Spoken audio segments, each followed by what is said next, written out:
Bismillahirrahmanirrahim. Adapun pertanyaan yang pertama, ya.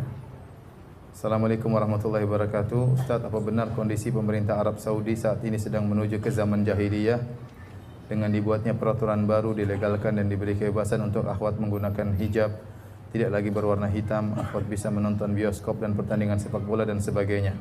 Jazakallahu khairan wa barakallahu fiik. Arab Saudi setahu saya ya adalah satu-satunya negara yang dibangun di atas undang-undang Al-Quran dan Sunnah, satu-satunya ya. Tentunya tidak sempurna, ada kekurangan. Di sana juga ada perseteruan, ada orang-orang yang belajar di luar kemudian kembali ke Arab Saudi, memiliki pemikiran liberal dan yang lainnya. Tapi secara umum ulamanya tetap ulama di atas manhajus salaf dan mereka tidak ragu-ragu untuk menyatakan suatu haram kalau haram atau halal adalah suatu yang halal ya. Tapi tentunya ada kekurangan-kekurangan, namun kekurangan tersebut tidak sebagaimana digembar-gembar oleh berita-berita seakan-akan dibuka bioskop di mana-mana. Itu tidak benar ya. Ada sebagian kota mungkin di Riyadh, yang setahu saya di Riyadh dibuka ya, ada, itu tidak ingkari ya. Memang itu ada dan itu kesalahan ya. Kemudian misalnya ada sebagian wanita ikut nonton bola, itu benar ya. Ada sebagian tidak rame-rame seperti digembar-gemborkan. Bahkan kemarin sempat diketahui ternyata wanita yang berpose ikut nonton bola, dia wanita yang sama dalam acara-acara nonton bola yang lainnya ya.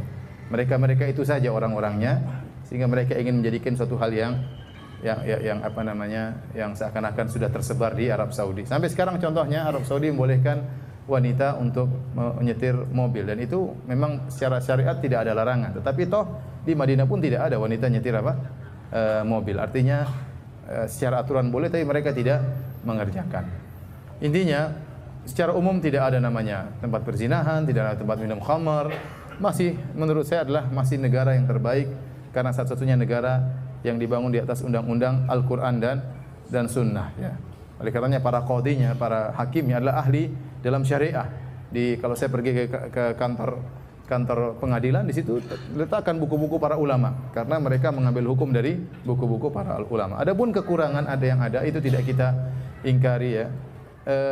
Tentunya mungkin kita kasih uzur, mungkin kalau saya boleh memberi uzur kepada pemerintah Arab Saudi, mungkin dia punya politik tersendiri menghadapi tekanan global dari berbagai macam negara luar. Mungkin dia menempuh kemudaratan yang lebih ringan dalam rangka menolak kemudaratan yang lebih besar. Kita tidak tahu ya. Tapi kalau kita bilang ada kekurangan, ada kekurangan. Kita tidak mengatakan Arab Saudi adalah negara yang maksum ya. Negara yang juga punya kekurangan ya dengan berbagai macam kondisi sekarang, tapi kelebihannya masih terlalu banyak. Wallahu a'lam bishawab. Adapun mengatakan negara Arab Saudi sedang menuju jahiliyah, ini agak berat ya. Ini perkataan yang sangat berat. Kalau dia sedang menuju jahiliyah, yang lain semua jahiliyah berarti kalau begitu. Kalau dia sedang menuju jahiliyah berarti yang ada sekarang semuanya di zaman jahiliyah. Adapun mengatakan sekarang kita di zaman jahiliyah tidak bisa, tidak gampang mengatakan kalimat seperti itu sementara Islam berkembang di mana-mana, bahkan di negara Eropa juga Islam mulai berkembang. Kemudian kita mengatakan ada negara menuju jahiliyah agak berat. Ya namanya pertentangan, perdebatan antara kebenaran kebatilan ada di mana-mana, bahkan di Arab Saudi. Ulama begitu banyak mengatakan haram, tiba-tiba ada satu orang nyeleneh mengatakan oh itu enggak apa-apa, enggak pakai jilbab. Itu yang diangkat-angkat oleh media. Padahal di sana tidak ada seperti itu. Cuma satu orang ini yang keluar di media kemudian digembar-gemborkan. Ya, contoh seperti kemarin pernyataan sebagian ulama, Syekh Abdullah Al-Mutlaq mengatakan tidak harus memakai jilbab gaya Saudi dan itu benar. Kita orang Islam tidak harus memakai jilbab gaya Saudi, pakai abaya. Abaya itu baju yang diletakkan di atas sehingga kainnya langsung begini. Ya. Jadi kain diangkat ke atas, taruh di atas kepala. Itu gaya berjilbab orang-orang Arab. Kata dia tidak harus memakai abaya model orang Arab. Diterjemahkan oleh sebagian media sosial, dia menyatakan tidak harus pakai jilbab. Aneh kan?